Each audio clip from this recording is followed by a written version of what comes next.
الحمد لله رب العالمين والعاقبة للمتقين والصلاة والسلام على رسوله النبي الكريم وعلى آله وصحبه وأهل بيته وأزواجه وذريته أجمعين.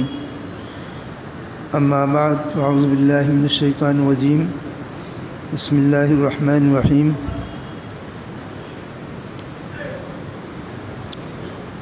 ولا تباشروهن وأنتم عاكفون في المساجد. صدق اللہ مولانا العظیم وصدق رسولہ النبی الکریم.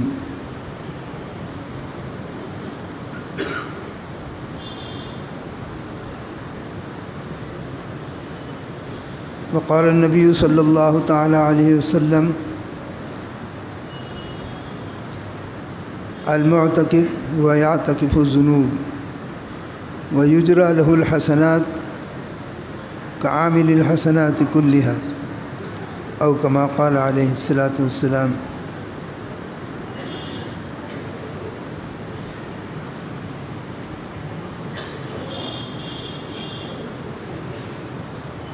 الحمدللہ، اللہ رب العزت کا فضل و کرم اور اس کا احسان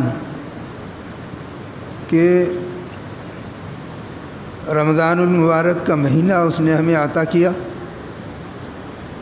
اس میں اپنی عبادتوں کی توفیق عطا فرمائی اور خیر کے ساتھ اس نے پہلا عشرہ ہمارا پورا فرما دیا.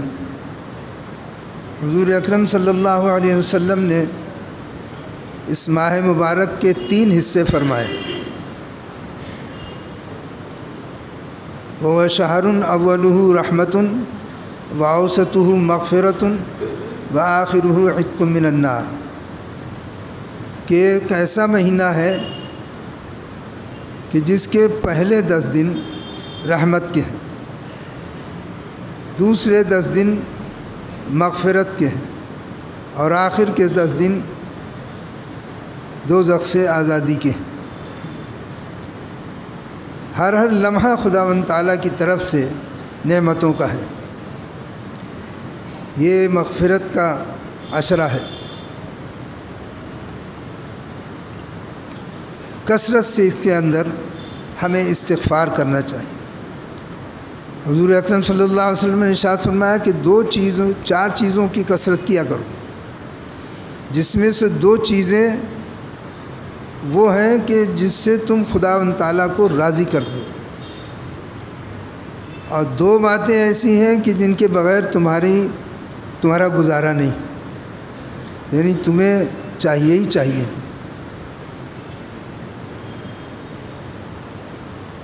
وہ 4 چیزیں کیا ہے؟ وہ 4 عادتیں، 4 خصلتیں، 4 باتیں. 2 ان میں سے وہ ہیں کہ جن سے تم اپنے رب کو راضی کر لو گے. ان میں سے پہلا ہے لا الہ الا اللہ کی کثرت. اس ماہ میں کثرت سے لا الہ الا اللہ تو ویسے ہی خداوند تعالیٰ کا قرب عطا کرتا ہے، لیکن آپ نے فرمایا کہ اس میں تم کثرت سے لا الہ الا اللہ پڑھا کرو. اور دوسری چیز ہے استغفار، مغفرت طلب کرنا گناہوں سے، گناہوں کی معافی چاہنا. یہ 2 چیزیں ایسی ہیں کہ جس سے رب راضی ہو جاتا ہے. لا الہ الا اللہ تو جب بندہ کہتا ہے تو خداوند تعالیٰ فرماتا ہے بے شک میرے بندے نے سچ کہا، میرے سوا کوئی معبود نہیں. ایک حدیث پاک میں تو ہے کہ لا الہ الا اللہ واللہ اکبر. حدیث قدسی ہے کہ جب کوئی بندہ کہتا ہے لا الہ الا اللہ واللہ اکبر تو اللہ تعالیٰ فرماتا ہے کہ میرے بندے نے سچ کہا، میرے سوا کوئی معبود نہیں ہے اور مجھ سے زیادہ بڑا کوئی نہیں. پھر وہ کہتا ہے لا الہ الا اللہ وحدہ، اے اللہ تو تنہا ہے، تیرا کوئی شریک نہیں. خداوند تعالیٰ فرماتا ہے کہ سچ میرے بندے نے سچ کہا. نہ میں نے کسی کو نہ میری کوئی اولاد ہے اور نہ میں خود کسی کی اولاد ہوں. وہ کہتا ہے لا الہ الا اللہ لا شریک لہ، لہ الملک،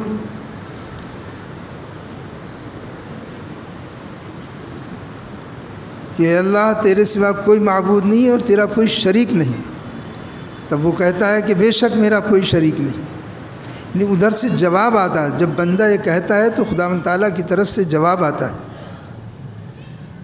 پھر بندہ کہتا ہے لا الہ الا اللہ لہ الملک و لہ الحمد، اے اللہ تیرے سوا کوئی معبود نہیں ہے، سارا جہان تیرا ہی ہے اور ساری تعریف اور حمد تیرے لیے ہی ہے. تو جواب میں آتا ہے کہ بے شک میرے بندے نے سچ کہا، میں ہی، یہ سارا جہاں میرا ہے، میرا کوئی شریک نہیں ہے اور میں ہی حمد کے لائق ہوں. پھر بندہ کہتا ہے لا الہ الا اللہ ولا حول ولا قوت الا باللہ، اے اللہ تیرے سوا کوئی معبود نہیں ہے اور کوئی طاقت اور قوت تیرے سوا کوئی نہیں. تو رب تعالیٰ فرماتا ہے کہ میرے بندے نے سچ کہا، میرے سوا نہ کوئی طاقت ہے نہ قوت ہے.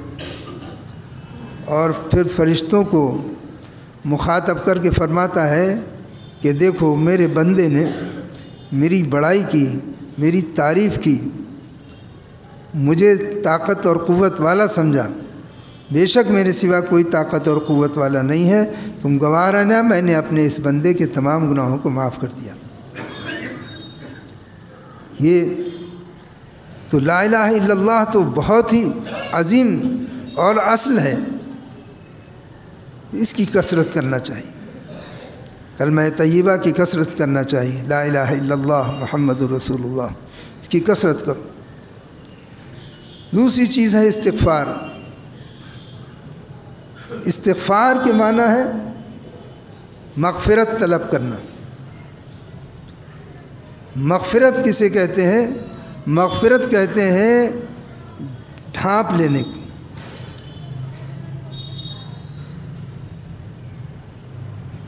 غفران، مغفرت، یہ اس کو کہتے ہیں. اس کا کیا ہے؟ اچھا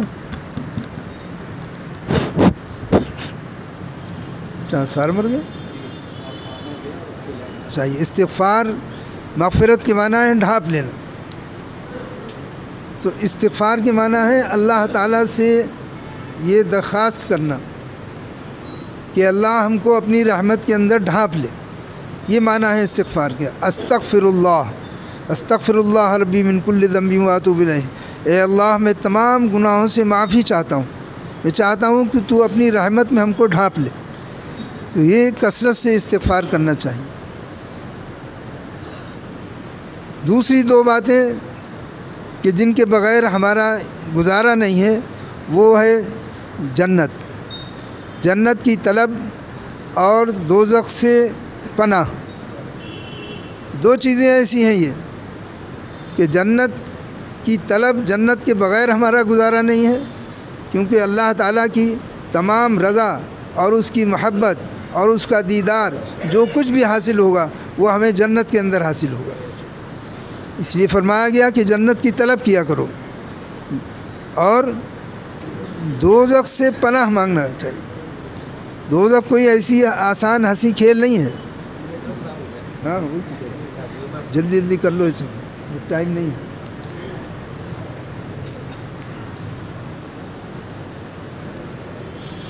تو دوزخ کوئی ہنسی کھیل نہیں ہے. بعض لوگ بڑے عجیب لوگ ہوتے ہیں، وہ یہ نہیں سوچتے کہ ہم کیا کہہ رہے ہیں، کلمہ کفر تک ادا کر دیتے ہیں. ارے اللہ جہاں چاہے گا رکھ لے گا. معاذ اللہ، اللہ سے خیر کی ہمیں امید رکھنا چاہیے اور خیر مانگنا چاہیے. دوزخ آسان چیز نہیں ہے. 70,000 مرتبہ آگ کو ٹھنڈا کیا گیا ہے.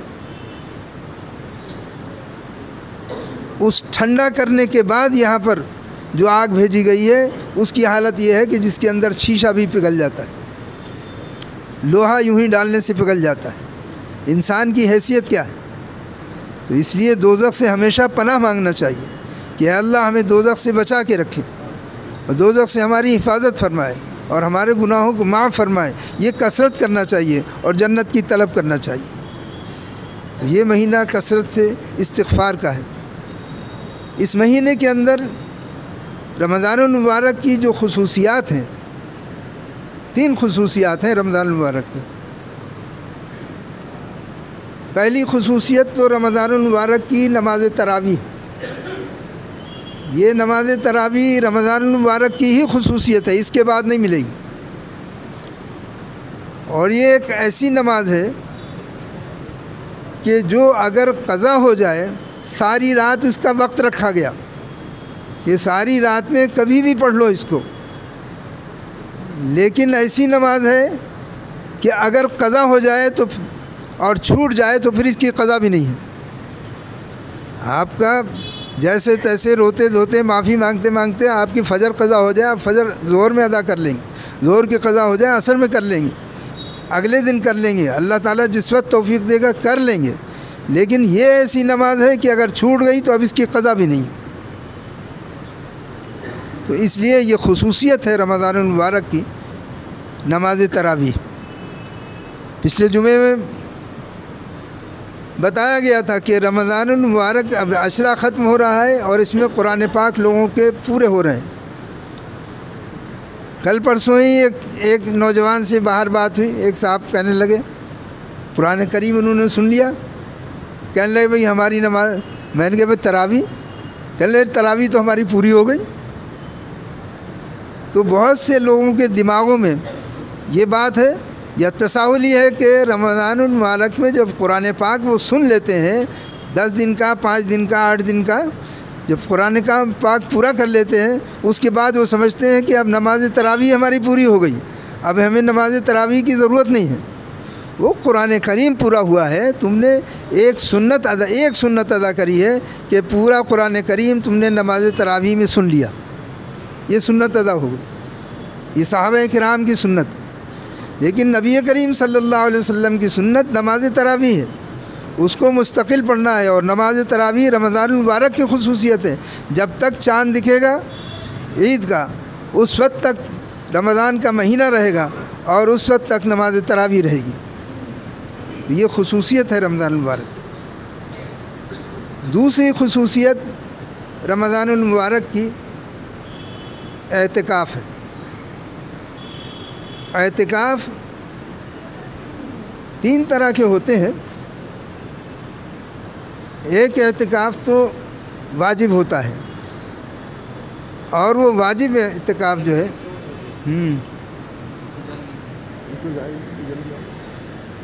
وہ اعتکاف تو وہ ہوتا ہے کہ جو آپ اپنے کسی کام کے لیے، کسی منت کے لیے، کسی ضرورت کے لیے آپ خداوند تعالیٰ سے یہ مان لے کہ ہم 10 دن کا، 5 دن کا، 3 دن کا اعتکاف کریں گے، تو وہ کام آپ کا اگر پورا ہو جاتا ہے تو وہ اعتکاف کرنا آپ پر واجب ہو جاتا ہے، نہیں کریں گے تو گناہ ہوگا۔ تو یہ اعتکاف تو واجب ہوتا ہے۔ ایک اعتکاف نفل ہے، وہ 1 دن کا بھی ہو سکتا ہے، چند گھنٹے کا بھی ہو سکتا ہے۔ اس میں صرف نیت کر کے آپ مسجد میں داخل ہوں اور اس میں پھر کسی دنیا کی باتوں میں، خرافات میں، ادھر ادھر کی ہنسی مذاق میں نہ لگے، بلکہ جتنی دیر مسجد میں رہیں اللہ کا ذکر، عبادت، تلاوت، نماز، درود شریف یہ سب کرتے رہیں، تو جتنی دیر آپ رہیں گے اتنی دیر تک آپ کو اعتکاف کا اجر و ثواب ملتا رہے گا۔ یہ اعتکاف نفلی ہے، اس کے لیے نہ مہینے کی ضرورت ہے، نہ وقت کی ضرورت ہے، نہ کسی ٹائم کی پابندی ہے، اس پہ کوئی پابندی نہیں ہے۔ یہ نفلی اعتکاف ہے، آپ کبھی بھی کر سکتے ہیں۔ جب مسجد میں داخل ہو اعتکاف کی نیت کر لیں، لیکن اس درمیان پھر خرافات نہیں ہونا چاہیے، دنیا کی باتیں نہیں ہونا چاہیے۔ دنیا کی باتیں، خرافات باتیں کرنے سے، ویڈیو دیکھ رہے ہیں، گیم دیکھ رہے ہیں، اس سے دیکھنے سے کیا ہوگا کہ وہ پھر اعتکاف کا اجر آپ کو نہیں ملے گا۔ اعتکاف ہے سنت، جو نبی کریم صلی اللہ علیہ وسلم کی سنت ہے، وہ اعتکاف خصوصیت ہے رمضان المبارک کی، یہ اس کے باہر نہیں ملے گا آپ کو۔ یہ 10 دن کا اعتکاف ہوتا ہے، اور یہ ایسا اعتکاف ہے، اعتکاف کے معنی ہے ایک گوشے میں، ایک کونے میں بیٹھ جانا۔ آپ ساری دنیا کو چھوڑ کر، تمام اپنی وابستگیوں سے ہاتھ اٹھا کر، اپنے تمام بیوی بچے اولاد رشتہ دار دوست احباب دنیا کے کاروبار تجارت ملازمت سب سے علیحدہ ہو کر مسجد کے اندر خداوند تعالیٰ کے گھر میں آپ آ جاتے ہیں، اس نیت سے کہ اب ہم خداوند تعالیٰ کے گھر میں 10 دن رہیں گے۔ یہ 10 دن کا اعتکاف ہے سنت، یہ 5 دن 4 دن کا نہیں ہوتا ہے، یہ سنت اعتکاف پورے 10 دن کا ہوتا ہے۔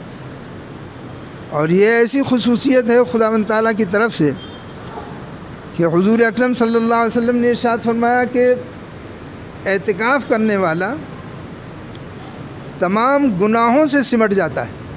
ظاہر ہے جب اللہ کے گھر میں رہے گا، کوئی خرافات نہیں کرے گا، کوئی باتیں نہیں کرے گا، دنیا کی بات نہیں کرے گا۔ یہ لوگ کبھی کبھی تاجر لوگ آ جاتے ہیں اعتکاف کرنے، اور وہ اپنے موبائل کے اوپر تجارت جو ہے وہیں سے چلاتے رہتے ہیں۔ یہ ایسا اعتکاف نہیں ہوتا ہے، یہ بے ضرورت باتیں جو ہیں نہیں ہونا چاہیے۔ پھر تو تم مسجد میں بیٹھ کے ہی تجارت کر رہے ہو، کیا اعتکاف ہے؟ تو اعتکاف کے معنی ہے تمام سب سے علیحدگی اختیار کر کے خالص اللہ کی بارگاہ میں آ جانا۔ بہت سے لوگ دوستوں سے باتیں کرتے رہتے ہیں، کچھ نوجوان بیٹھتے ہیں، میں کہتا ہوں کہ نوجوانوں کو ہی بیٹھنا چاہیے، لیکن نوجوان بیٹھتے ہیں، ان کے دوست احباب آ جاتے ہیں، دن بھر باتیں کر رہے ہیں، گپ شپ کر رہے ہیں، تو اس سے بھی اعتکاف کا اجر ختم ہوتا ہے۔ اعتکاف کرنے والا تمام گناہوں سے سمٹ جاتا ہے، یہاں تک کہ وہ ذنوب جميعا۔ لیکن ایک بات اور بھی تو ہے، اگر وہ تمام گناہوں سے اٹھ جاتا ہے تو ساری نیکیوں سے بھی رک جاتا ہے۔ بھائی اگر وہ باہر رہ کر ماں باپ کی خدمت کر رہا ہے تو اب خدمت سے محروم ہو گیا، کسی بیمار کی عیادت کر رہا ہے تو اس سے بھی محروم ہو گیا، کسی مسکین کی مدد کر رہا ہے تو اس سے بھی محروم ہو گیا، کسی کی وہ غمخواری کر رہا ہے تو اس سے بھی محروم ہو گیا۔ تو وہ تو گناہوں سے بھی سمٹ گیا تو نیکیوں سے بھی سمٹ گیا۔ تو ایسا نہیں ہے، ضابطہ اللہ کے رسول صلی اللہ تعالی علیہ وسلم جو رحمت للعالمین ہیں، انہوں نے ہمارے لیے ایسی رحمت کی خوشخبری سنائی ہے۔ فرمایا کہ اعتکاف کرنے والا گناہوں سے تو سمٹ جاتا ہے لیکن نیکیوں سے نہیں سمٹتا ہے۔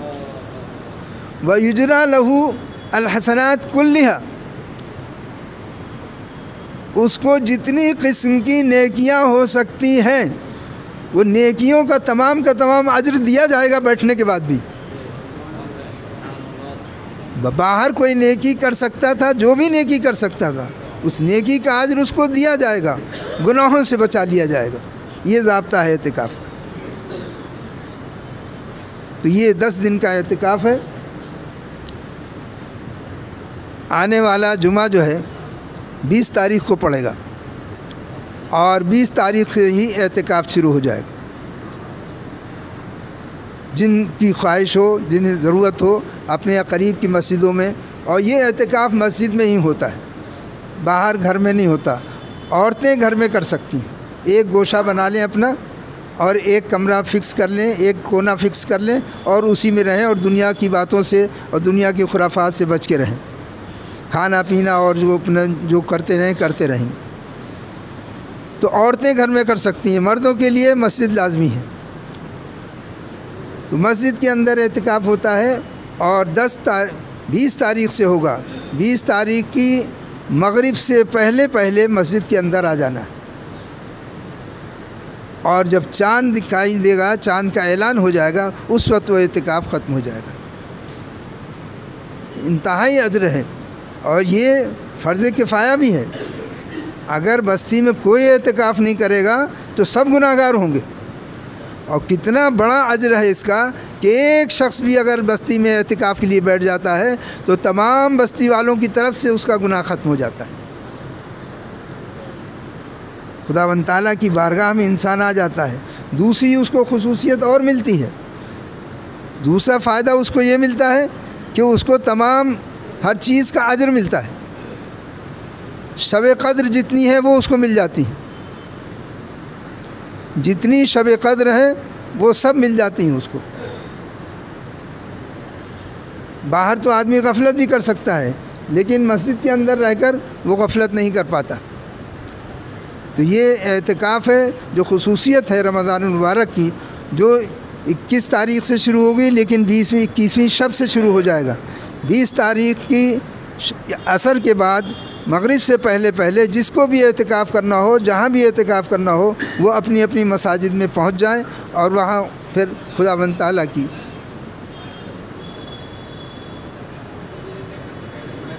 کیا ہے